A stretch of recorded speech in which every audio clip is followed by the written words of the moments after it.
Alright, quick show of hands. Who among you haven't played the single player story of GTA 5? Anyone?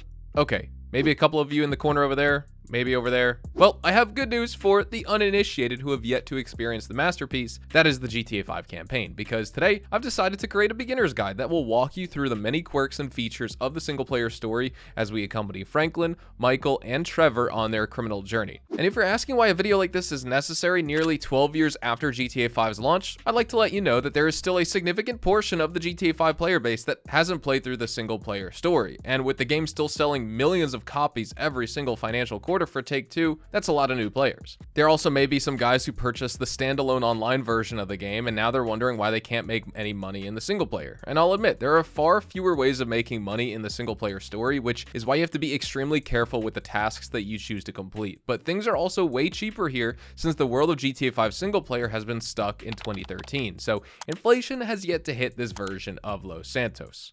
But anyways, back to getting into the guide here. The very first and possibly the most important thing to learn as a first timer playing this game is that you shouldn't speedrun through the main missions just so you can progress the story faster. Playing GTA 5 like a linear hallway simulator where you're just going from one cutscene to the next will leave you in the dark when it comes to many of the fun side activities, NPCs, and secondary and tertiary missions. Plus, to start, you won't have a lot of cash and your character won't be able to develop their various skills, leading to a GTA 5 experience that feels sluggish and overwhelming since you're going into every mission under spec. Granted, this isn't exactly a role-playing game with stats and classes, but you'll still benefit a lot from upgrading your various skills such as stamina, shooting, strength, stealth, lung capacity, etc. And having higher stats in each of these categories will open up more playstyle options for you, and you can experiment with lots of different weapons as well as vehicles.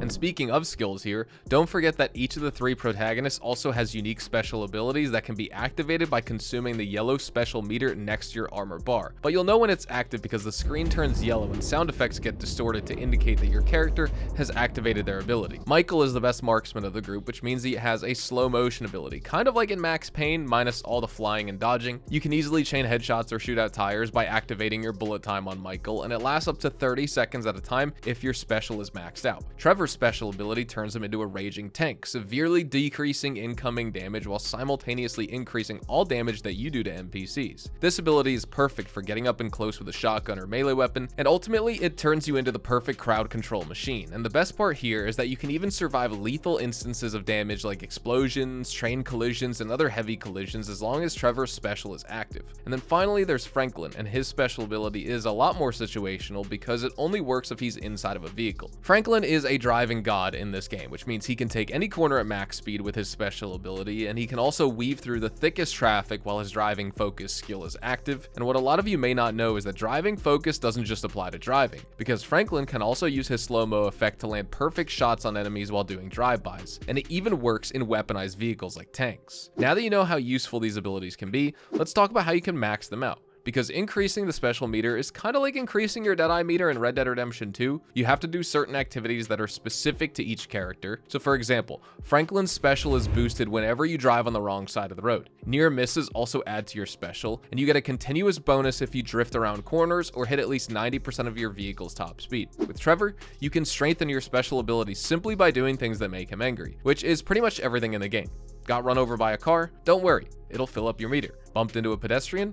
More meter. Take some fall damage? You guessed it, Trevor's meter gets stronger. But it's not all about receiving damage, because Trevor also gets amped up by dishing out damage and blowing stuff up. So if you get a headshot or blow up people with an explosion, it will refill a significant chunk of your special meter. And believe it or not, failing a mission will also give Trevor a meter boost. Although I'm not sure if that's a good way to farm skill points, but it is what it is. Moving on to Michael, he's a gunman, so anything that involves precision shooting will increase and improve your special meter. Ideally, you want to farm as many headshots as possible if you want to raise Michael's Deadeye ability, just like RDR2. And you also gain meter by doing stealth kills with Michael, and so as much as the stealth system sucks in GTA 5, it might be worth it to try out early on just to improve Michael's slow-mo powers. If your health drops below 25%, you get a massive 20% bonus to the meter as well, and I like this a lot because it encourages you to play on the edge with Michael. He's a high-risk, high-reward type of gunslinger and lives his life one bullet at a time.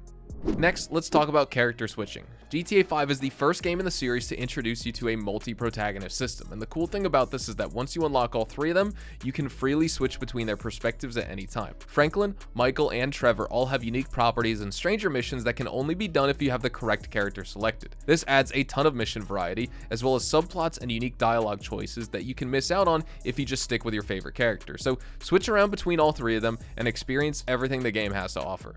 Okay, now that you have a basic understanding of how to play the game, let's discuss money, or rather, what you need to do in order to make money in GTA 5 story mode. Because unlike the online mode, over here, businesses exist for the sole purpose of draining cash from your bank account. Pretty much every single one of them except for the weed store is a money sink, and the main reason for purchasing businesses in story mode is so you can unlock new types of content or special perks. For example, you can purchase the Mackenzie Airfield hangar with Trevor to do the weapon sales missions, or you can buy the Sonar Collections dock if you want to do some underwater treasure hunting with your very own personal submarine. And if you get the Los Santos Customs on Route 68, Franklin gets free vehicle upgrades for all of his personal cars. But generally speaking, payouts for GTA 5 story mode businesses range from mediocre to mind-numbingly bad, so don't expect to grind lots of money with your brand new cinema hall or golf club, because I've done some quick calculations based on the weekly turnover for these businesses, and on average, it will take you several hundred gameplay hours just to make your money back. The return on investment with these properties is awful, and I'll give you a couple of examples here. If you purchase the Downtown Cab Company with Franklin for $200,000, it will take you 550 hours just to break even, because the cab company makes just $2,000 per in-game week. Then there's the Scrapyard, which you might be familiar with if you play GTA Online. Well, in the story mode, it costs $275,000. Sounds like a bargain, right?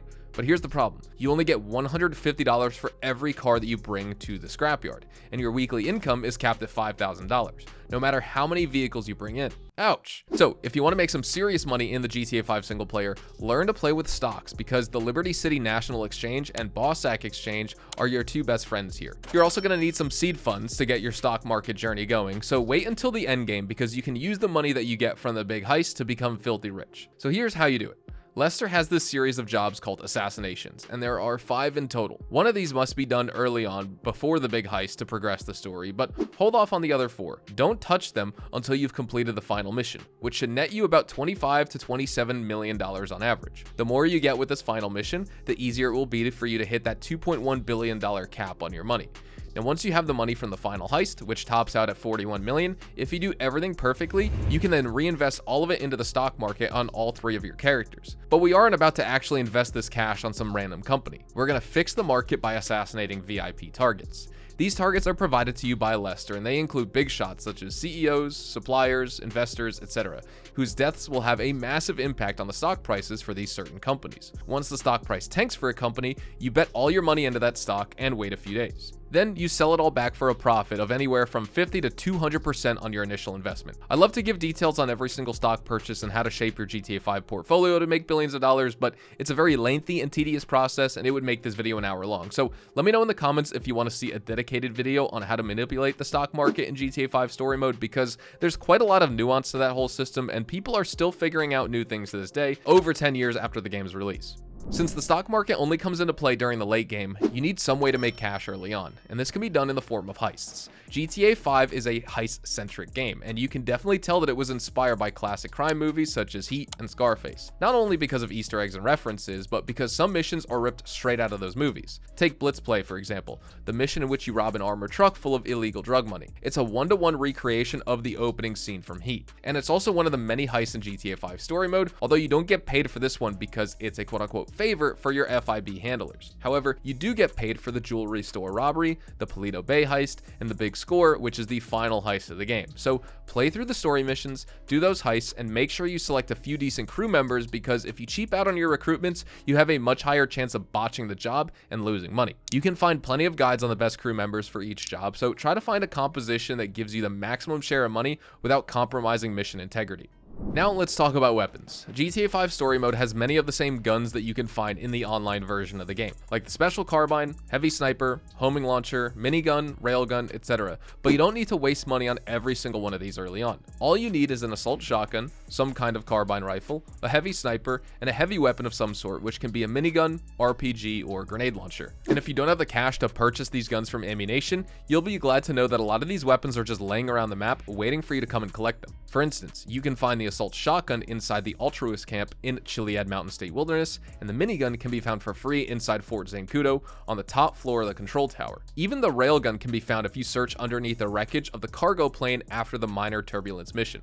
In addition to a collection of highly destructive weaponry, GTA 5 is also famous for its expensive supercars, but you won't have the cash to buy most of these if you're playing story mode. At least not until you do a bit of stock market manipulation. But if you're interested in owning a few fast rides early on, I highly recommend the Dubachi Massacre race car, the Pegassi Zentorno, and the Progen T20. Of these, the T20 is the most expensive, but if you get really lucky, you can find it as a rare spawn in the Pillbox Hill parking lot. Keep in mind that the spawn chances are really low, but you can also get a pre-modified Zentorno and some other cool cars around the map if you do a little exploring.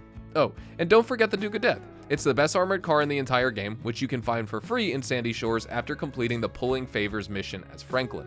And there you have it, guys. Here's all of my top tips for beginners who are playing GTA 5 story mode for the absolute first time. To close things off, while being as spoiler-free as possible, I'd like to mention that this game's story has multiple endings, 3 different endings to be specific, and of all these choices, there's only one true or happy ending that involves a little bit of extra legwork, but it's well worth it if you want to experience as much of the game's content as possible after the final heist.